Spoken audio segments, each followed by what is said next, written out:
In this short video, I'm going to give you a few ideas why I think having a digital personal brand makes a lot of sense. Number one, create a presence. There's nothing worse than not being heard. Actually, there is one thing worse than not being heard, and that's not having the opportunity in the first place. And what creating presence does is it gives you that sort of soapbox that you could stand on and you go, hey, I've got something to tell you. So for me, the very first thing about creating a digital personal brand is you get a presence, you get an opportunity to say something. The second thing is there's a piece of real estate out there which has got your name on it, and it's free. There's 700 million people on LinkedIn right now, and every single one of them owns a plot of land, but most of them never build a house on it. And by creating a digital personal brand, what you're essentially doing is starting to build a house that can be noticed. And if you make it really nice and attractive, and you put really lovely windows in it, and you plant some lovely garden flowers outside, and you paint the fence, and maybe stick a Porsche out in the drive, people start to notice you. So the second thing that you can go and do is go and claim your piece of free digital real estate.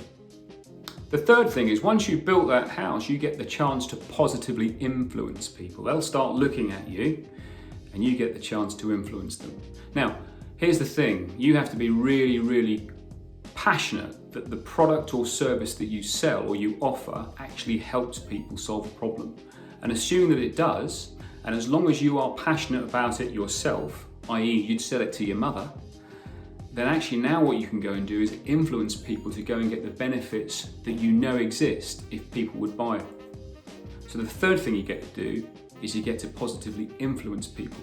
And those people are probably going to be your prospects or your customers.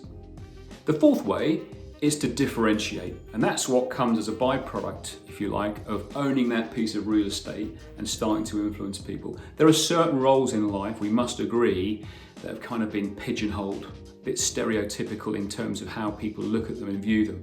Salespeople would be one, estate agents could be another one, certainly the recruitment industry.